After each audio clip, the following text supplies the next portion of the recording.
Troisième et dernière partie de l'Africa Newsroom. Nous sommes toujours en compagnie de Touré Bangali, journaliste, et de nos éditorialistes Gracia Nkindikiza et Jemal Taleb. Le gouvernement camerounais vient de créer la Société nationale de transport d'électricité. Cette structure occupera de l'exploitation et de la maintenance du réseau d'électricité. Ce changement est en conformité avec les dispositions de la libéralisation du secteur. Deogrâce Aspodo.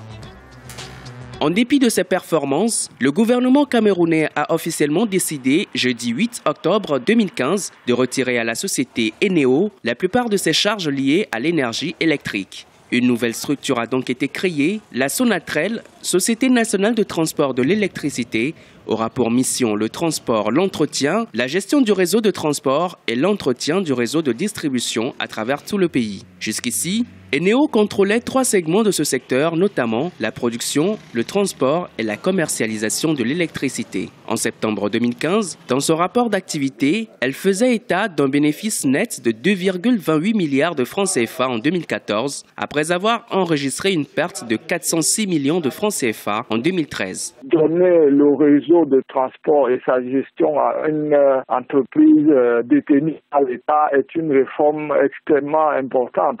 En général, c'est une facilité essentielle pour la concurrence dans le secteur de l'électricité. Donc, il s'agira rapidement, en fait, de mettre réellement la société en place en nommant les organes dirigeants et en faisant en sorte que la société puisse effectivement signer les contrats de concession de transport et de gestion du réseau. Selon les autorités camerounaises, pour le consommateur final, l'effet logique devrait être la baisse des prix au niveau des factures. La qualité de la fourniture en énergie électrique devrait être également améliorée. Si le Cameroun entend trouver à terme une solution au problème de délestage, de l'avis des analystes, il va falloir tenir compte de la vétusté du réseau actuel de transport de l'électricité et mettre l'accent sur la transparence dans la gestion des revenus du secteur.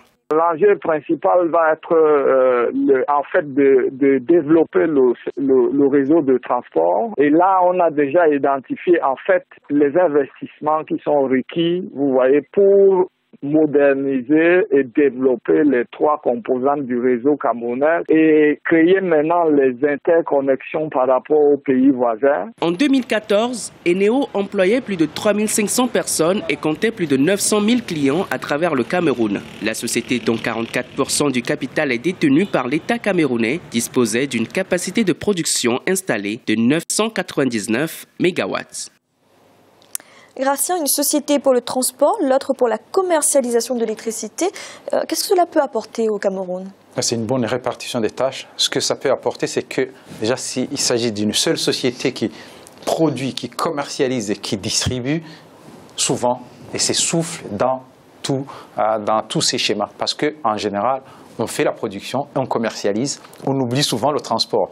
Or, le transport, c'est un domaine très important dans l'électricité. Souvent, on a des centrales, on produit beaucoup d'électricité, mais de l'autre côté, il y a des délestages. Il y a peu d'électricité qui arrive parce que l'infrastructure est déjà vétuste. Donc, ce qui fait que ça s'opère. En fait, l'électricité s'opère en cours de route, ce que les gens ne comprennent pas. Et il faut qu'il y ait vraiment une société qui soit spécialisée, qui entretienne le transport, la distribution, pour que chacun ait sa tâche, la commercialisation. Donc, ça va donner beaucoup plus de force à la société qui produit et qui commercialise. Et aussi, il y aura beaucoup de responsabilités pour la société qui fait la distribution de l'électricité. Pour moi, c'est une bonne chose que d'autres pays africains devraient vraiment adopter. Gemma, c'était important, cette libéralisation du secteur de l'électricité? Oui, le Cameroun s'adapte au cadre de plus en plus généralisé. Gracia a raison, nous avons habituellement l'habitude d'avoir une société nationale qui a un monopole de la production, du transport et de la distribution. Ça a un désavantage important, c'est-à-dire qu'à partir du moment où le producteur est unique, ses capacités étant forcément limitées, vous réduisez la capacité des pays de produire davantage. Les législations nouvelles depuis maintenant 10, 15, 20 ans, consiste donc à obliger l'opérateur national, quand il est unique, d'acheter la production des autres producteurs, ce qui fait que vous multipliez la capacité que vous avez à produire davantage. Et dans des pays comme le nôtre, où on sait que l'électricité sont les moteurs de l'économie, nous avons besoin de faire cela. Se pose donc le deuxième problème, ou le troisième, parce qu'il ne faut pas oublier la distribution, qui est le nœud en réalité des difficultés. Même si dans nos pays, en général, la distribution contient deux types. La distribution industrielle est facile à maîtriser, la domestique, généralement, est toujours déficitaire. Mais se pose donc le problème du transport. Et donc le problème du transport, c'est que vous produisez beaucoup, mais quand les réseaux de transport ne sont pas importants, en réalité, votre production ne vous sert pas à grand-chose. Et de toute façon, l'interconnexion des réseaux entre les différentes villes, dans les différents pays, est une chose importante parce qu'elle prive le délestage donc d'une partie importante de la production, et puis elle permet un maillage qui est très important parce qu'il permet donc, il évite donc les coupures d'électricité intempestives que nous avons souvent dans les pays. Et puis, c'est un deuxième avantage quand l'interconnexion va d'un pays à un autre, c'est-à-dire que nous sommes capables d'un pays qui produit beaucoup d'exporter dans un pays qui produit plus. Et donc la création d'une société de transport spécifique a cela d'importance, c'est qu'elle multiplie la capacité de transport d'électricité, et on sait qu'aujourd'hui le nœud du problème dans nos pays, outre la production, c'est le transport d'électricité. Je ne parle pas du réseau domestique, c'est encore un autre problème. Mais là, en réalité, le Cameroun prend les choses au sérieux et il met visiblement les moyens pour cela. Je pense, moi, qu'il faudrait que cette politique-là soit africaine, au-delà du Cameroun seulement. Touré Bangali, en une phrase, très rapidement, s'il vous plaît. Une phrase, c'est pour dire que pour une bonne gestion, en Afrique, on est obligé de responsabiliser chaque entité, la production, la distribution, la commercialisation. Parce que tout simplement, on a une vieille habitude en Afrique qui veut que la seule personne gère tout. Et une personne ne peut pas gérer tout. En termes d'efficacité et d'efficience, nous prenons l'exemple sur les pays développés, c'est ce qu'ils font. Et il est obligatoire pour nous aussi de le faire, y compris la Guinée, qui a compris aussi à travers le barrage Kalita, qui produit, mais qui revendra cette électricité produite à d'autres entités économiques. Merci. Dans l'actualité également, la production de l'anacarde de la Côte d'Ivoire a atteint cette année plus de 700 000 tonnes. Le pays se hisse ainsi au premier rang des producteurs mondiaux. L'annonce a été faite par le ministre ivoirien de l'Agriculture, Ibrahima Djoubaba.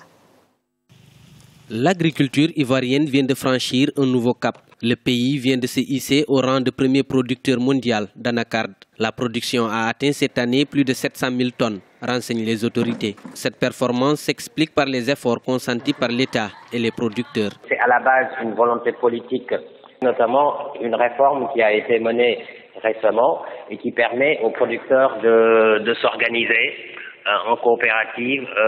Cette réforme permettait également de leur assurer un minimum de revenus après récolte grâce à un mécanisme de fixation des prix.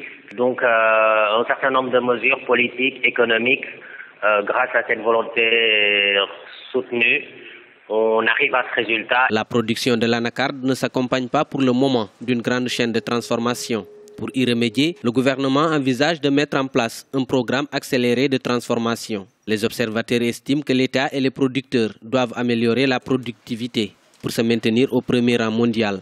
Pour maintenir cette performance, il faut effectivement améliorer la productivité, améliorer le rendement par hectare, parce que cela suppose donner plus de moyens, en tout cas aux producteurs, en termes de mécanisation, en termes de semences, de qualité. La formation également me semble importante à ce niveau-là, étant donné que les producteurs de l'anacarde sont souvent isolés. La Côte d'Ivoire a lancé il y a 2 ans une réforme du secteur de l'anacarde. Cela a permis de détrôner l'Inde à la première place mondiale en matière de production. Sur 700 000 tonnes, seulement 45 000 tonnes sont transformées localement. En plus du cacao et de l'anacarde, le gouvernement ivoirien s'est fixé comme objectif d'améliorer sa production de coton. Gratien, la Côte d'Ivoire a détrôné l'Inde pour la première fois. Est-ce que ce sont les réformes engagées qui ont payé? Oui, bien sûr, ce sont les réformes engagées. Et en même temps, les producteurs ont été encouragés, notamment par les regroupements. Et ils gagnent, donc ils produisent. Parce qu'on sait bien que les paysans, du moment où la production, surtout une production d'exportation, ne rapporte pas beaucoup, ils se détournent de cette production et font autre chose. Donc, si vraiment il y a une augmentation de production, il y a en même temps la volonté des paysans et aussi les mesures engagées par le gouvernement pour encourager, disons, ce produit d'exportation qu'on aimerait bien qu'il soit transformé, fini en Côte d'Ivoire et aussi vendu aux Africains. Pourquoi les Européens, les Américains mangeraient ces produits africains alors que nous, les Africains, on les reçoit pas. Voilà. Alors, Gemma, justement, sur les 700 000 tonnes produites, seulement 450 000 tonnes ont été transformées sur place. Est-ce qu'une filière, un secteur peut se développer sans la transformation ? Par respect que j'ai pour nos téléspectateurs, je ne vais pas parler du cas spécifique de l'anacarde que je ne connais pas très bien. Mais plus globalement, vous pointez un problème réel. C'est-à-dire que nous produisons énormément de matières premières, nous produisons énormément d'agriculture, rien n'est transformé chez nous, nous importons tout. Et donc, le chiffre que vous citez, c'est la moitié. C'est-à-dire que la moitié n'est pas déchargée et n'est pas transformée localement. Et en fait, la Côte d'Ivoire est un gros importateur de chocolat, ce qui n'est pas normal.